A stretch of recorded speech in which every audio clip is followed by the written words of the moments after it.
We welcome you to part 2 of Snap the Pigskin. We talked about the AFC playoff picture and the playoff preview with our predictions and a little bit of Black Monday. And we jump into now the NFC playoff preview and our predictions. I'm Noah Clark. We're going to have Sam Jamini later on in the show today to talk Bears, Packers. And I just got off talking with Sam. He's joining us after literally just recording an episode with Anthony Winker as well. And I've been trying to catch up on their episodes, which I will give a big shout out to Sam later on the show about, me being one of the 17% on his show. And I got to the point of listening where Anthony and Sam were arguing about Packers Bears for almost 30 minutes of the episode. So that was pretty fun. But we got a lot to break down. Let's start with the first of our few matchups here. We're going to jump into Panthers and the Rams. What a story from the Carolina Panthers. And we already know what LA has done. We know Sean McVay, they're back in the playoffs again. The Rams dominating through the regular season. They did not surrender much for points, to say the least. The Rams finished the year not scoring more than 20 points a single game. They also had 3 straight games this season where they scored 40 points plus in the regular season for the Rams. So this will be a team that is coming in looking for a little bit of revenge on the Carolina Panthers. And you look at Carolina and this Panthers team. Carolina's hungry. Carolina is absolutely hungry. And this is the first time the Panthers have been back in the playoffs since 2017. This is the first time Carolina also is hosting a playoff game since 2015, the year when they went to the Super Bowl. Carolina in this run with Bryce Young and Dave Canales, it has been nothing short of spectacular for Dave Canales. I mean, the Panthers at one point during the season were not even projected to even be in a playoff spot. And this is going into Dave Canales in his second year, where they started out the season 1-3 in their first 4 games. Then they kind of went on a 3-game win streak, and then it got a bit wild towards the middle point of the season. They won a couple upsets. They beat the Packers at Lambeau, and they beat the Rams at Carolina at home, and stole a game from the Tampa Bay Buccaneers just to squeeze out enough to get into the postseason. So Carolina was able to sneak a couple big wins in, and not only sneak a couple big wins in, but sneak a couple wins in to win the division as well, despite their Week 18 loss to the Buccaneers. I like this game a lot. I like this game being somewhat close, relatively, because you look at what the Panthers' strength is and what they are known to do, and just even from the first game, how well Carolina was able to pressure Matthew Stafford and cause him to throw a lot of interceptions in this game. Not only that, but run the football. They've ran the football really well down the stretch of the season. Dave Canales, it's kind of been one of the big MOs for this Panthers team down the stretch. And if you want to have some success, if you want to have, any chance of beating the Rams, you have to control the game. You have to control the clock. You can't let Matthew Stafford really get going.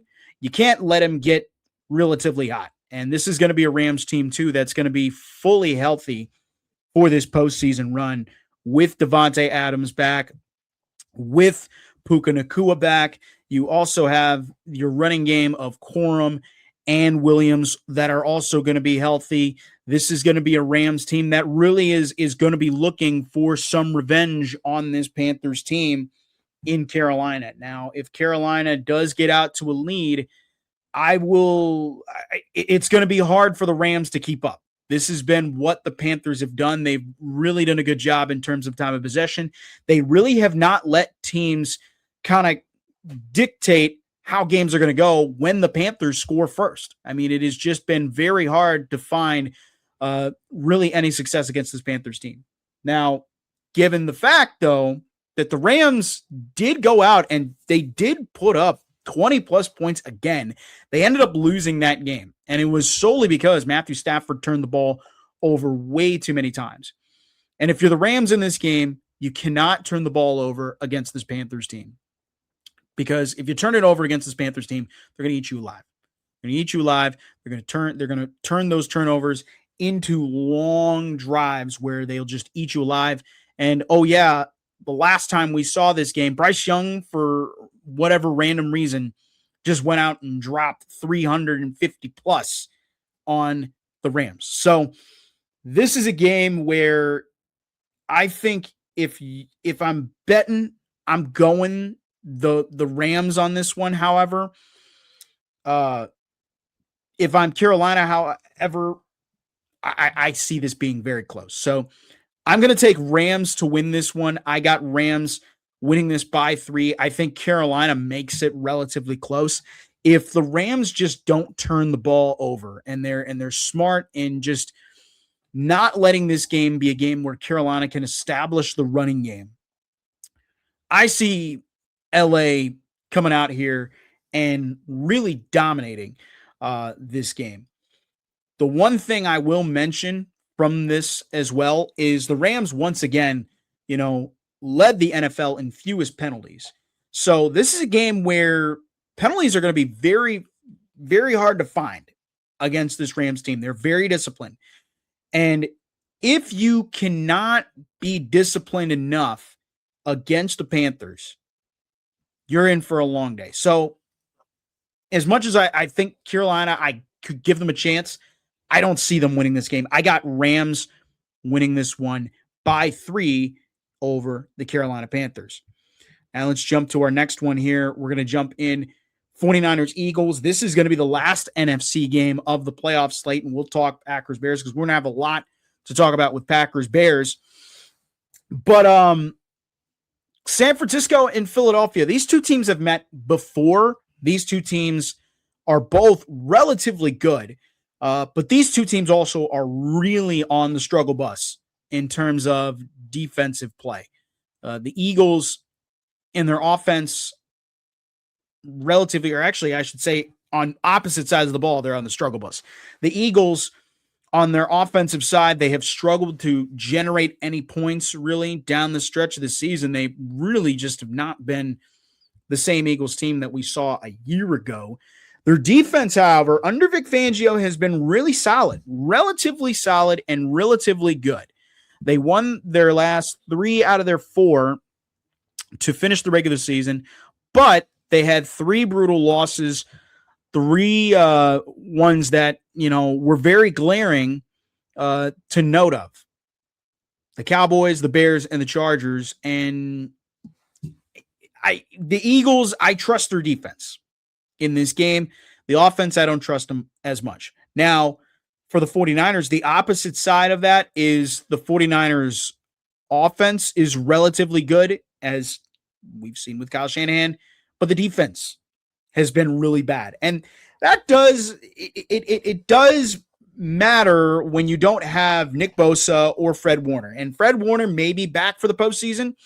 They have not said anything yet on whether or not he's going to be able to be cleared or be active for this game. I do, with that being said, the Niners, this is going to be another one of those games where the Niners just got to get a couple stops on the Eagles. They just do. They cannot let Philadelphia control this game. We've seen it with the Eagles. Lane Johnson's coming back. I think that's going to be a big boost for this Eagles team. They didn't have Lane Johnson for the second half of this season. And so if Lane Johnson comes back, I think this Eagles team, this Eagles offense, maybe they could find themselves in a good hole, but they just have not been the same. It's been the same thing that we've seen the last few seasons where AJ Brown's complaining, Jalen Hurts is making the throws that he needs to make, but the running game has been kind of the bright spot of this team. And so if I'm the 49ers defense, I am loading up to stop the run. If I'm Robert Saleh, I'm loading up to stop the run. I'm loading the box up. I'm making sure that they make this a Jalen Hurts centric game, and they're not letting Jalen Hurts and they're not letting not Jalen Hurts, Saquon Barkley control this game. They're letting Jalen Hurts really dictate how the game's going to go, because Jalen Hurts has not been relatively good down the stretch of the season. I know everybody wants to say, "Oh, he's this great quarterback. He's got all these numbers. He's incredible," but you look at the offense, they have been kind of, on a roller coaster ride. And I think if you're the 49ers, you're going up against a really good Eagles defense. If you can just keep the Eagles offense, from scoring, they legitimately have a shot at winning this game. I will say this is going to be one of the few games I think will be very interesting. I think this could be an overtime game. I got the 49ers pulling this out at the link against the Eagles. I truly think that Philadelphia is a good team. But I also think too, their offense has been really in sort of a funk. They've won 3 out of the last 4, but you're going up against a Kyle Shanahan team that has been kind of on a roll. They've been playing well down the stretch of the season. They were able to finish out by beating the Bears. Yes, they did lose to the Seahawks. They didn't relatively play well against the Seahawks. They only scored 3 points, but you look before that game, they won 6 straight. I really think the Niners are going to be fine in this game. I got San Francisco winning this game.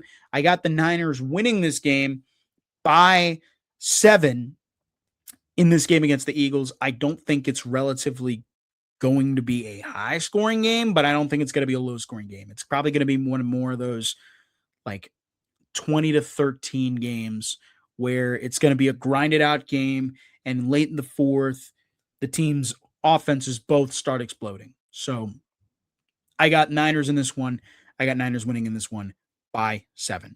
And now we got to bring the big one up here, Packers-Bears. And to join us for Packers-Bears is a guy that was on this show for quite some time before he quit the show, multiple times after saying he was going to quit the show. And now he's on Puckworms, and they are in season 3 and getting ready for the Olympics. Mr. Sam Gemini joining us on the fine program today. Sam, how the heck are you? It has been so long. I know the Olympics are coming up. It's a month away. I know you're pretty upset that Team USA has not been playing, that the Team USA team doesn't look relatively good. But we're going to talk some Packers-Bears today in what should be an incredible matchup. This is the 213th meeting between these teams all time, and this one means just a little bit more. You asked how I'm doing. I just spent an hour talking about the Olympics with Anthony, and now I have to come on here and talk about a Bears-Packers game that I see it when I shut my eyes. I see this game. There's been a lot going on. There was New Year's. There was a Winter Classic that sucked. There was Olympic rosters coming out. There was Bill Guerin, Anthony's Minnesota Wild GM, puking all over Team USA. And you're getting me on the back end of a 25 to 30 minute discussion with Anthony about this Team USA and how bad JT Miller and Vincent Trocheck are. So I'm doing good. How are you? Fine. But what was the conversation with Anthony? Because I saw him on our StreamYard little stage here. I don't know if he's coming back or not. Oh, I don't. He wanted to join. I didn't know. I don't know how this thing works. I didn't know where it was visible. He wanted to join as a surprise. He didn't really surprise me much. He asked me to send him the link. And so that's what happened. But nice. Yeah, Anthony is defending a lot of what's going on with Team USA right now, and obviously he's a Wild fan. He has to. I don't understand. GM. It's indefensible to me. It sucks. I mean, we'll see. Sucks. But the women's roster, however, looks pretty good for the U.S. And I hear they're supposed to dominate easily. Yeah. They have 7 Badgers on the U.S. squad, including your homegirl Hillary Knight, who is on the U.S. squad as well. So That'll be fun. But let's get into it here. Let's talk some Packers and Bears because I will start off by saying this, and I'm going to get on my soapbox here. And I know how much you love to gripe about the little things. I'm going to gripe about the first thing that comes up with this matchup is the fact that this game is on Amazon freaking Prime. We get the NFL's oldest rivalry, the Packers and Bears, and this game is on Amazon freaking Prime. And so it's not even on Fox. It's not even on NBC. It's not even on ESPN.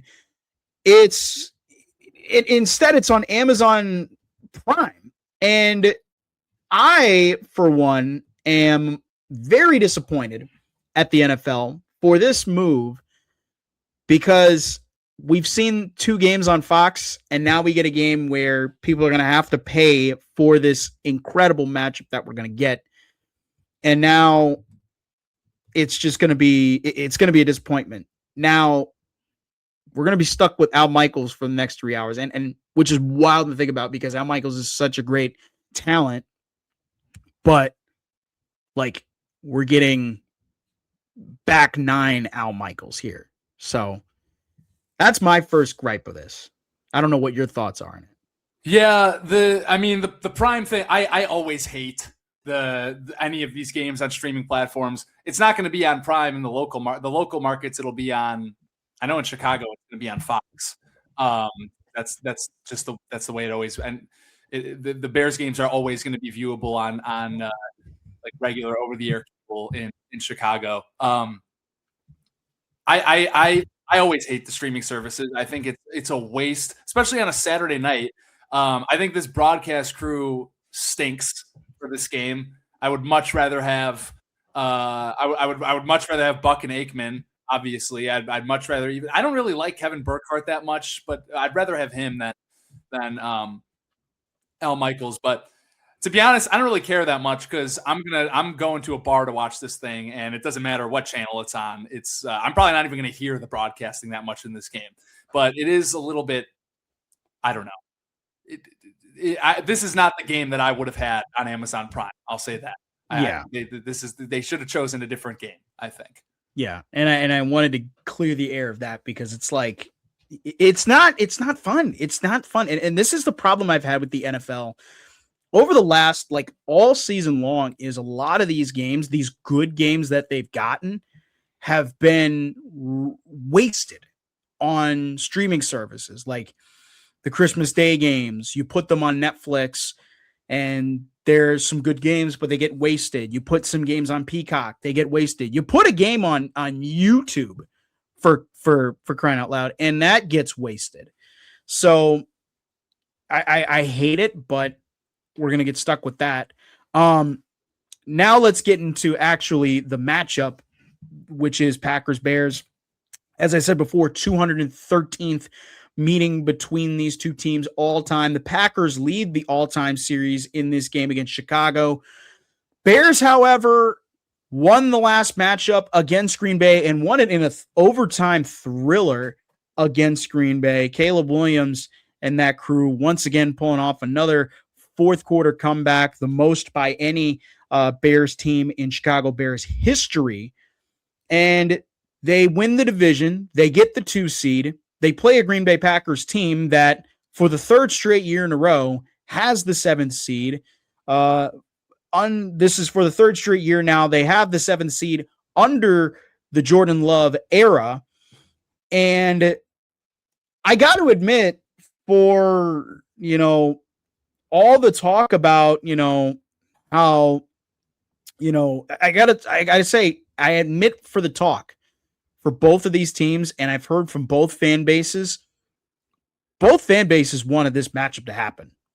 Both fan bases wanted this matchup to happen. Both fan bases wanted to see each other again, and we're going to get it again here, and it's going to be incredible, and it's going to be at Soldier Field. And Sam, you're going to like this next thing when I'm going to tell you this. This game is projected to have some snow at Soldier Field. So we're going to get a snow football game here. I don't know what your thoughts on that are, but that is prime playoff football, my friend.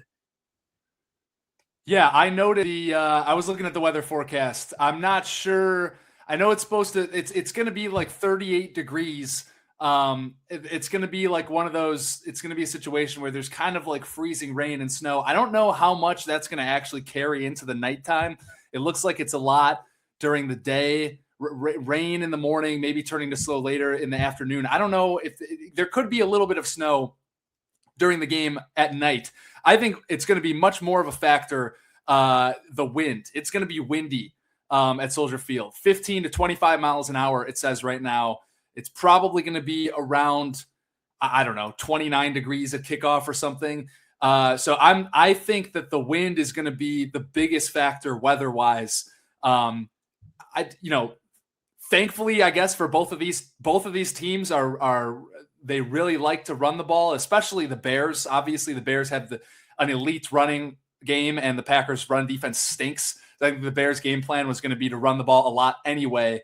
The Bears' run defense is not good either. So I would expect both teams to be running a lot, especially if it's windy like this. But it's just going to be interesting if these quarterbacks, we saw what Caleb Williams did in the last game against Green Bay. It might be difficult to throw the ball down the field in this game. If there's going to be 20 mile an hour winds swirling in Soldier Field, it might be tough to get a lot of explosive plays in this game, which is another thing that the Bears have done really well this season.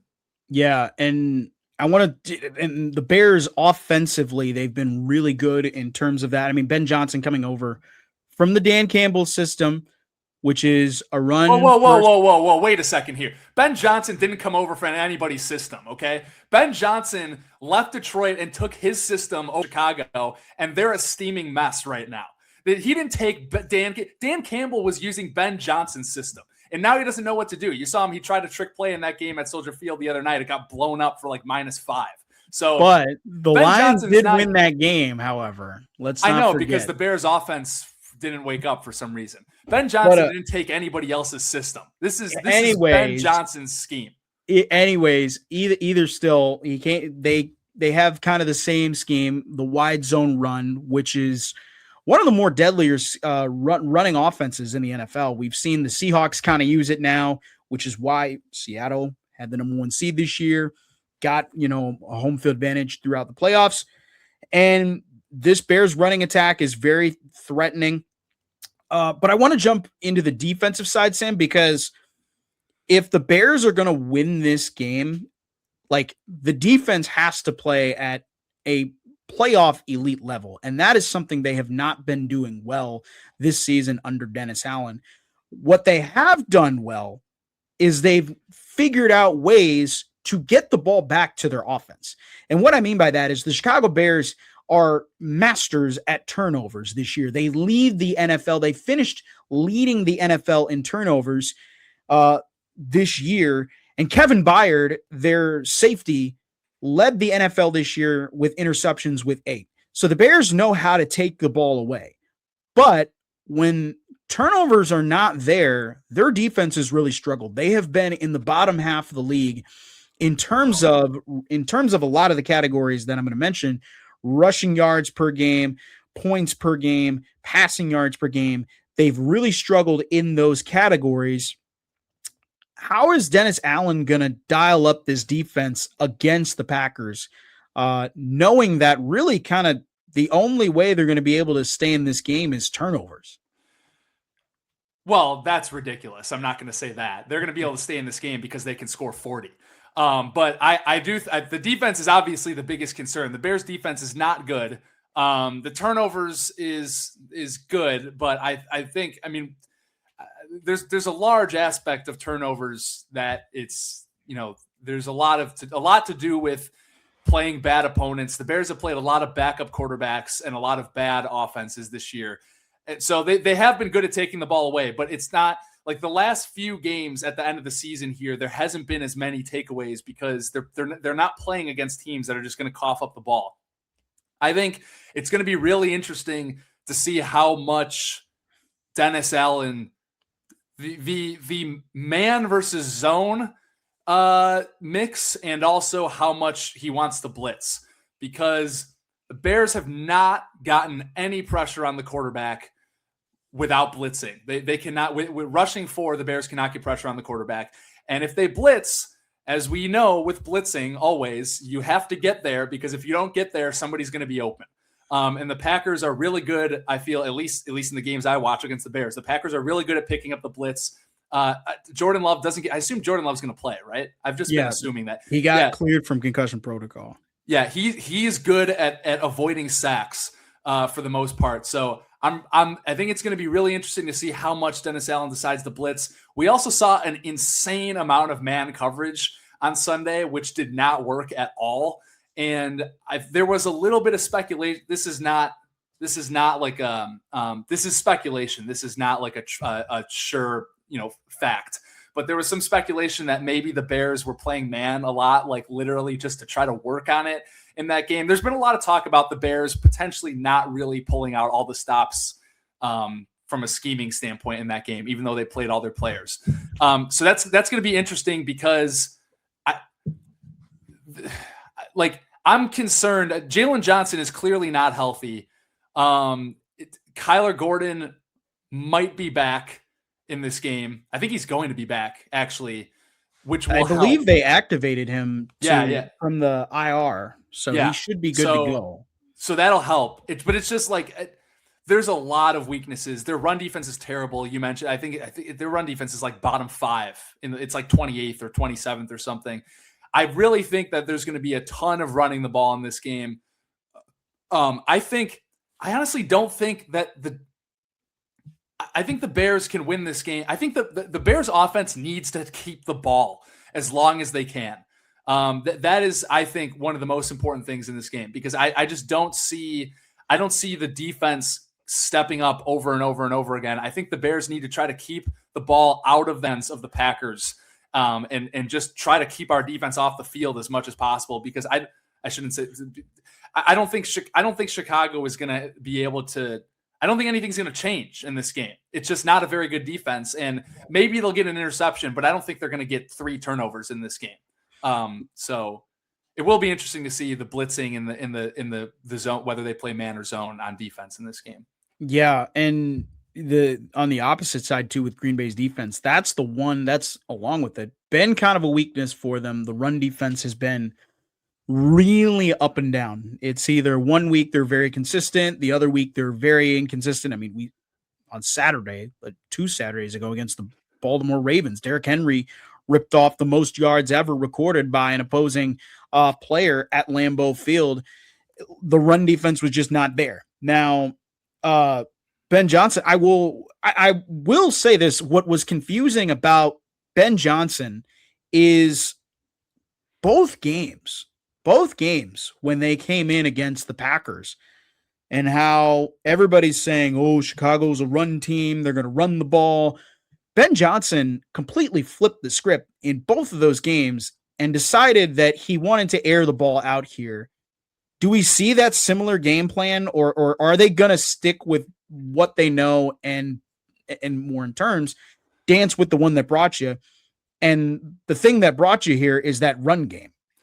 Yeah, no, I think I agree. I think that was a complaint of mine, especially in that first Packers game, is I couldn't understand why they weren't running it in the first half, and then they started to in the second half, and things got a lot better on offense. A part of it also is Caleb Williams has just not been as good at the beginning of games this year, especially on like third down. It's just been, but I think some of that might be they're behind the stakes a little bit more for whatever reason, and they're having to pass it more to make up yardage. But I would be shocked if we don't see like it should be a extremely run heavy playbook. I think early in this game, unless the Bears go down big, I can't imagine, especially with the way the first 2 games went against Green Bay. I would be really surprised if we don't see. And like I said, with it being windy, also it's going to be really charged up. Players are going to be really, really fired up for this game.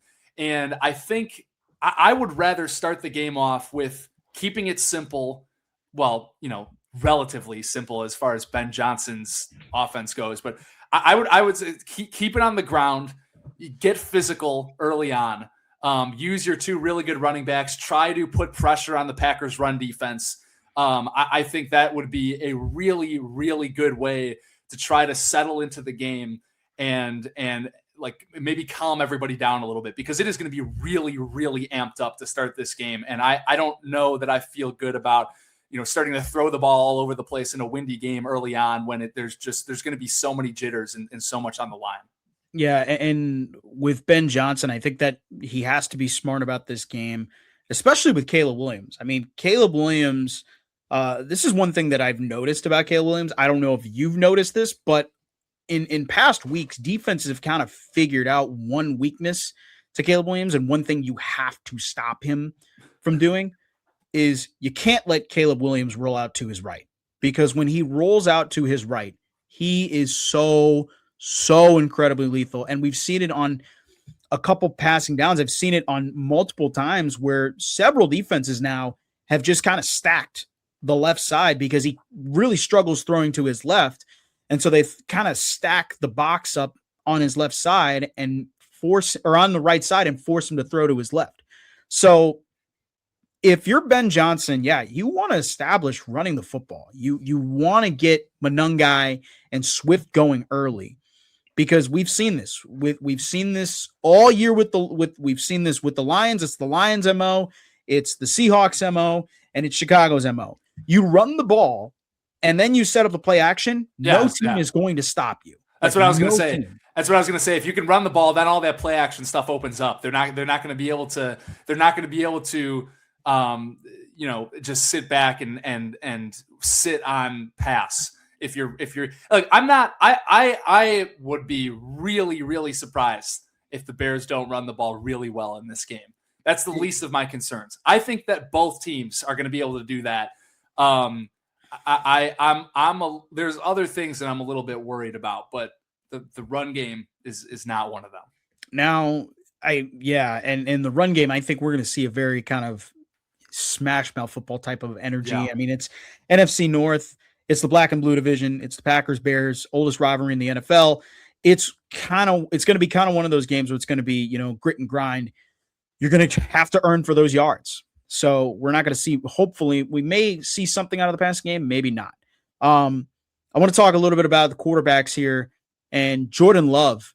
I want to start with Jordan Love and then I'll jump into Caleb Williams, but Jordan Love this year, Sam, has been outstanding for Green Bay in terms of like his standards. He hasn't been as good in terms of league standards. Jordan Love this year has really done a lot better in terms of keeping the football, not turning the football over. Passer completion rating is much better. Passer rating is much better. He's only thrown not even double-digit interceptions this year. He's been really smart with the football. And he goes into a game against Chicago where he's not lost a game yet. And I'm going to throw the technicalities out there because he didn't finish the game last time these two teams met, but he hasn't lost a game yet since playing the Bears. However, he is 1-2 in playoff appearances, meaning this is not a guaranteed a game for the Packers to win. This is very much not guaranteed. What are your thoughts on Jordan Love this season and just what he's done so far and what you could expect from him going into this game on Saturday? A little bit of technical difficulties, but we are back on the show. Wanted to get your thoughts, Sam, on Jordan Love here and just what he's done this season and what you could see going forward into this game. Yeah. I mean, he's good, obviously. And you can tell how much pain it gives me to say that because I'm tired of the Packers having good quarterbacks. But he, the completion percentage close to 66. Obviously he missed a few games. He still had almost 3,400 yards. And he's got the third best quarterback rating in the NFL. And stop me if you said all of this when I couldn't hear you. But obviously it's not as spectacular to watch in the way, like, it's not like a Josh Allen. It doesn't, I don't feel like he brings you out of your seat, but he is really accurate, and he's really like, he's one of those guys. He doesn't run around.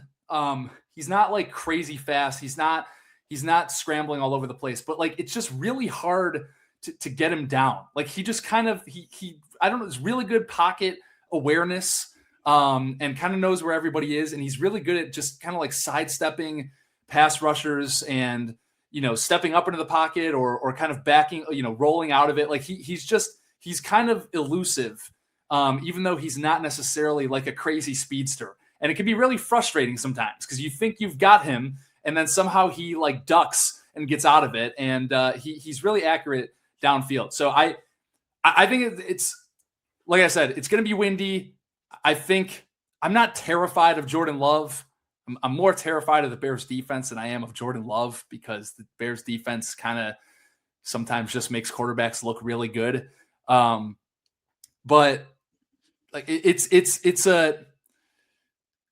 he's probably not going to blow, like, he's not going to make that many mistakes. He doesn't really make unforced errors. Only 6 interceptions this year. Like, it's not, I'm not going to count on him being one of the reasons that the Packers stumble in this game. And like I said, I think, pressure is going to be a big thing. Like, the Bears really struggle to get pressure on quarterbacks, and they simply cannot do it without blitzing. And if they blitz, they're really opening themselves up to some big issues if they can't get to him. And he's really good at kind of just sidestepping pressure, I feel like. So it's a difficult assignment. Yeah, Jordan Love, really good against the blitz. He's one of the better quarterbacks in terms of the blitz.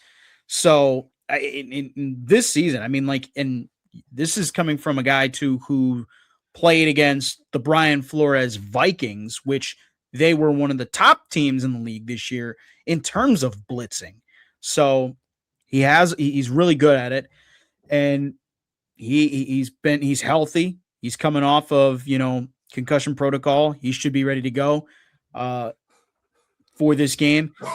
Now, Sam, I want to talk, because I know you're probably going to be amped up about this, but when I talk about Caleb Williams, I want to talk about how positive he's been this year and how well he's done in year 2 than what he did in year 1. Year 1 was a struggle for him and the Chicago Bears. Year 2, however, has been much better under Ben Johnson. I don't think it's been elite levels, but I think it's been levels of he's showing signs of improvement with Ben Johnson. Yeah, he is a completely different player than he was at the beginning of this season. And obviously a completely different player than he was last year. It's a very interesting case. There's a lot of issues that you can point to. There's also a lot of really, really good things that he does. And I agree. I would not call him overall an elite quarterback. I'll tell you what has been elite. Fourth quarter has been, it's unlike anything I've ever seen with the Bears before. I've never seen a quarterback like this in Chicago before. The fourth quarter, I don't know if it's just he becomes more focused, or maybe he just simplifies things in his mind and starts just trying to, the urgency, he starts finding the best available play instead of trying to push things and do too much, or whatever it is. Something gets unlocked at the end of games, and it is really, really incredible. I mean, it's been well documented a million times as 6 comebacks in the last 2 minutes of a game. That's the most in NFL history this year. That doesn't necessarily mean that he's, one of the best quarterbacks in the league, because ideally the Bears would win games more comfortably, but he is clearly an elite quarterback down in the final minutes of a game. And he's a guy that I would be terrified of. If the game is tied, or if it's a 1 possession game late, He is on a very short list of guys that I do not want to see in the entire NFL right now. The completion percentage has got to get better. The completion percentage is actually worse than it was last year, which is weird. It's below. It's 58.1 this season, which is not ideal. He's doing a really good job protecting the ball. 27 touchdowns, 7 interceptions. He doesn't really fumble it. The sacks are unbelievable, man. Last year, sacked 68 times. 68, which was, I think that was an NFL record. It wasn't because Bryce Young, I remember because Bryce Young the year before broke the record. And then Caleb Williams, I think, came close to it. Yeah, it was I might be wrong on that. 68 sacks in 2024 against Caleb Williams. This year, 24. He has almost cut the sacks down by a third, which is absolutely remarkable. And that partly, obviously, that is largely due to, credits the offensive line, which has been so good and so much better than it was last year. And Ben Johnson coaching everybody and scheming things much better. But he has been way better at avoiding sacks. He's really elusive and athletic, and we knew that always from the beginning. And he has not been putting the ball in harm's way. The accuracy has been a problem, and there's been issues in the earlier on in games. But he's not going to turn the ball over. He's not going to make massive negative plays. And if the game is close at the end, there are very few guys that I feel more comfortable with right now than Caleb Williams. Yeah, he's been incredible. And like you said it perfectly. I mean, like the first 3 quarters, it's just like he doesn't really seem to know what the heck he's doing. And then by the 4th quarter, he seems to find a groove, and he just seems to find a way to just get this team back into things and somehow at the end of it all, win the game. So yeah, if you're the Packers and if you're the Bears, you do not want Caleb Williams getting into the 4th. You do not want this game getting into the 4th quarter and this game being relatively close, because Caleb Williams, we've seen it before. He has done the unthinkable. And if you're a Bears fan, you feel pretty confident if your team is down 10, Caleb Williams is going to get you 13 and win the game at the end. So this is going to be one of those games where it's going to be dependent on the quarterback play to just kind of play it out as the game goes on. So yeah, I like both matchups here. I like the quarterback battle that's going to be going on. I do think that this is going to be very interesting how both teams scheme, how both teams will favor. So, all right, Sam, I want to get your prediction on this game. We're going to wrap. Not predicting the game. You're not predicting the game? No, I'm not doing it. I knew you were going to ask me that, and maybe I should have let you know beforehand, but I am not predicting this game. Because you're too nervous of what's going to happen? I have not said one single word about the outcome of this game, and I'm not going to. If I predict this game, everybody's going to get hurt. There's going to be a tornado that rampages. Like, something horrible is going to happen. It doesn't matter what I predict. It doesn't matter who I say is going to win. Something catastrophic is going to happen if I predict this game. So I'm not doing it. I am not going to have that on my hands for the rest of my life. You don't want to have that blood on your hands. No. Well, I'm going to predict this game. This is going to be a very close game. And I could see this along with the Niners and Eagles game going to overtime. I got Green Bay winning this one by 3. I think Chicago is going to make this close. But I think when you look at the matchup and you look at just, where both of these teams stand, I do think Green Bay has a legit shot at winning this game. They've been in this spot before as a 7 seed. I see them winning this game by 3. I do think if the Bears find a way to win this game, I don't see them losing another game the rest of the way through this postseason. Because, wow, okay. I'm throwing that out there, Sam. I'm going to throw that out there, Sam. I remember I said this to you too. I said the Bears, I think, could win the Super Bowl if they win their first playoff game. If that happens, I don't see them losing another game. Way harder after this. Way harder. I don't know. I mean, the NFC this year overall has been the 49ers again, and the Rams and the Seahawks. Those are teams that are much better than the Bears. Bears will at least get another home playoff game. They'll get another home playoff game. So yeah, One of those teams is going to have to come to cold. Think they're going to beat Chicago. the Eagles for a second time this year? No, lucky. Or the 49ers? But with that does it for us here, Sam, on the show. We thank you for coming on, and I want to give you some breaking news for your Puckworms podcast. I don't know if you talked about this or not. But the Winter Classic just got announced. It's going to be in Utah next year. Interesting. So the Winter Classic is going to be hosted in Utah. So it's not Bristol Motor Speedway after all. No.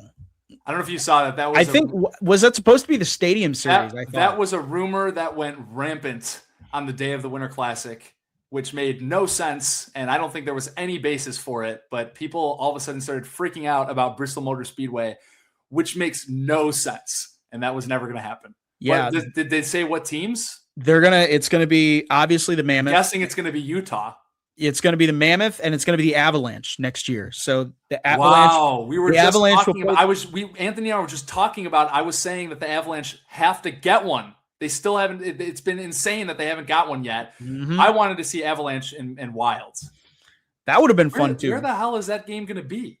It's going to be Rice-Eccles Stadium. Oh my, that's stupid. I don't know what the heck that Rice-Eccles Stadium. Put it in Denver. Actually, put it in Mile High Stadium, but like the problem is if they put it in Mile High Stadium, like I don't know. I mean, that would not be. I don't know if that's difficult to do. Difficult to do with the NFL going on. There've only been a couple of Winter Classics in NFL stadiums.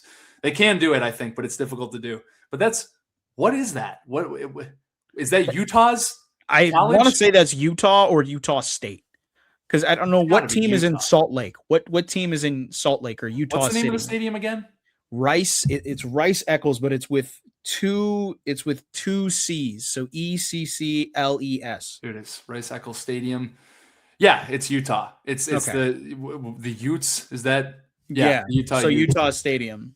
You know what? That's all right. College stadiums, I will say, I like think do get a good rep. Football stadiums are way better than baseball stadiums for watching hockey, and they hold more people. Yeah. So I'm satisfied with that. I wish it was. I don't really want to watch Utah in this thing, but I'm satisfied that Colorado's getting it. Interesting. Yeah. So I thought I'd share that breaking news with you today. And more breaking news, you can watch Snap the Pigskin on YouTube and listen wherever you get your podcasts. You can find us on Spotify, Apple Podcasts, iHeart Podcasts, Amazon Podcasts, the whole shebang. And we're going to be dropping this episode later tonight on Wednesday. And we'll have the divisional round next week. And we're going to talk about the divisional matchups and maybe some head coach hirings that are happening. The Giants and Ravens. I just talked yesterday, Sam, about that is the stupidest thing ever. What? The John Harbaugh being fired? What are we doing right now? See, they fired him because Lamar Jackson got hurt? Well, that's what I said too, is like you can't blame Harbaugh for the issues that went on this season because he didn't have Lamar Jackson. And where are they going to get a better coach? Tell me what I'm at. I go to Mariano's. Tell me what aisle I find better coaches than John Harbaugh. What do they think? Where are they gonna go? They gonna hire Matt Nagy? Where are they getting a coach? That would be hilarious. I know he's linked to a couple jobs. Coaches of this generation. Yeah, I mean Harbaugh right now is potentially linked to go to the Giants, which would be a great hire for New York. I don't know what Baltimore is going to do. For anybody. I don't know what Baltimore is going to do. I know that's going to be the best job on the coaching cycle, but yeah. So I don't know. So unbelievably stupid. But Sam, now that you bring that up, Matt Nagy is about to get another head coaching job again. That's going to be really funny. Also, it's like the same exact situation as it was with the Bears. Oh, it's going to be hilarious. Matt Nagy being back as a head coach of the NFL. What was there was one legendary saying that we had that me and you have talked about with Matt. There were like 10. Give me one. Because there was the game where they kneed it down and kicked a 47-yard field goal or whatever it was, and he said he said you can't run the ball because you'll lose 3 or 4 yards or whatever. Like there was that. There was the thing where he said, I know we need to run the ball more. I'm not an idiot. That was replayed a lot. Him just going, I'm not an idiot. There was the one where like nobody knew where he was. I think he got like COVID or something. Oh, because he was in his car. He was like he was quarantining. And I think he was in like a hotel. I don't know where he was. So like one of the reporters asked him where he was, and he like wouldn't say. He was like, I'm sure you can understand that I'm not going to get into where I'm at. So it got really interesting for a while. It got really interesting. That led to the show open of I think it was Chris Tannehill who made the show open. That was like, where in the world is Matt Nagy? Where in the world is... Yeah, that's going to be fun. I cannot even express to you how great it is to watch. I was about to ask you that question, Sam. I was about to ask you, how does it feel having a competent head coach now for the Bears? I'm watching all of these coaches get fired, and I do not care. It does not impact my life in the slightest bit, whether coaches are getting hired or fired or who's available. It simply does not matter. It's irrelevant right now, and I cannot tell you what a relief that is. Because I mean, the Bears have had some. John Harbaugh got fired, and I didn't even I don't even want him. Like I don't even like it doesn't. None of this matters at all. It's like my whole life, every year, the end of the season, it's like, well, there's these head coaches are available, and then there's this guy's coming out of college, and are the Bears going to fire their guy? And do they want an offensive guy or a defensive guy? Do they want an old guy, or you want a guy with an experience, or a guy who's never coached before? I don't know. Who's the opposite of the last coach that we had? Let's hire that guy. It's just been great watching all these coaches get fired and knowing that I don't have to care about any of it. Yeah, remember I told you, I said the Bears are going to get Ben Johnson. They're going to finally that was such a pattern breaking thing for them. That was such an uncharacteristic thing for them to do. And I wonder whether Kevin Warren had anything to do with that, because this is not the type of thing that the Bears have typically done. And they finally did it, and it's working. Speaking of Kevin Warren, I know we're going a little bit of showtime, but I want to get this out. Speaking of Kevin Warren, that's it. That's all the time we have. Indiana Bears. That's all the time we have. I got to go. I got to make dinner. Thanks for having me on the show. I know. I want to hear this. I want to hear this. I want to hear this conversation. I have no interest in thinking about this at all. I don't care. I don't care. All right. I am on.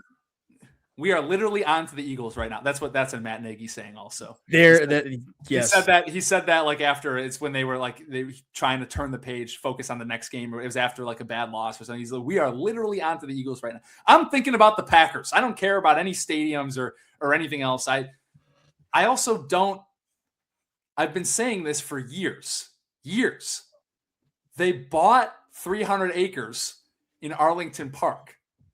Until they actually start building a stadium somewhere else, I'm going to assume that they're going to use the 300 acres that they bought for $10 million. For what? Arlington, for the stadium. Well, it sounds like that they're not now, because it keeps going back and forth if they're going to do it or not. I don't believe it. It's all nonsense. It was all nonsense then. It's been nonsense the entire time. They've spent $10 million on 300 acres. That's where the stadium's going to be. And until it actually happens somewhere else, I don't really even I'm just going to assume that that's going to be the case. I do like the Soldier Field. I do like the idea of them keeping it in like downtown Chicago, because there was a rendering. They spent $10 million. Yes, 300 acres. That I think they're just trying, because all the stuff that I've read, it seems like they want to keep the Bears in Chicago and not move them to Arlington Heights. Like that has been kind of one of their whole goals. The problem is the city of Chicago doesn't want to help them at all whatsoever. Yeah, it's not going to happen. The other thing too that I found out about it is the Bears are such wusses for building an indoor stadium when they're probably going to get one Super Bowl in their entire lifetime. They have to build an indoor stadium. They're not going to build a new stadium for $1 billion and not make it at least a retractable roof. That's make mandatory. It outdoors. Like the Bills broke the mold the and decided to build too. Huh? Aren't they getting a new stadium? Aren't they? Yeah, moving? and it's outdoors. It's not a dome. Well, that's stupid. That is actually smart. That is smart. It's not. It's not smart. They're not going to get anything out of that. Everybody's been complaining about this. So, like, you could. I don't know why you're not complaining about this. It would be. It's malpractice to spend that much money on a new stadium and not make it a retractable roof. They're going to get a Super Bowl. They're going to get Final Fours. They're going to get Super Bowl. They could get a Big Ten championship game. I like I said, Final Fours, bowl get like there's so many things that they will get if the stadium is inside. And you look at recent history though. I mean, Minnesota, when they opened US Bank Stadium, they've only hosted like one Super Bowl. I know they've gotten the Final Four. They've gotten the Final Four. A Final Four. They've got a Final Four. I'm saying that's what that money, like they want that money. I know they want that money, but I just think logically, like the NFL, like, let's be honest. Are you going to hold a Super Bowl in Kansas City? I don't think anybody wants to have a Super Bowl in Kansas City. Kansas City is making an indoor stadium and they're tearing down Arrowhead and they're wanting to build an indoor stadium, yet they're to try and get a Super Bowl, yet they're probably not going to get one. Like they will get one. This is the idiotic thing that I struggle with, but we don't have time for that. That's a whole nother topic. That might be an off-season college football national championship. That's another thing that you can get. City. Get all kinds of stuff when you get an indoor stadium, when you get a retractable roof. It's ridiculous. What happened to the game I love? Look at how they massacred my boy out here. I want the retractable roof. I want to go to a Final Four game. That'd be kind of cool. And I want to go to a Super Bowl. That's also going to be kind of hard to do. Those are both expensive. Not as much as not if you buy Super Bowl tickets in the summer, in the summertime, but then the problem is you don't know who's going to go. So it doesn't matter. Yeah. It's the Super Bowl. Same with the Final Four tickets aren't as expensive as you think they are either. Cuz those are big stadiums. I mean, they're not cheap, but they're cheaper than this Bears game coming up this weekend. I'll tell you that right now. That is fair. I'm surprised. I'm $600 to get in this weekend. Jeez.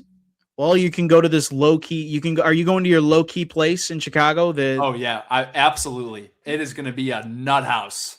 Wrigleyville, Clark Street is going to be an absolute nut house. That's going to be weekend. It's going to be exciting. So, all right, that does it for us here. I'm Noah Clark. Thanks for having me on. A lot of fun. Absolutely. Anytime. And feel free also, to listen to Sam's podcast, the Puckworms podcast. They're getting ready for the Olympics. That's going to be exciting.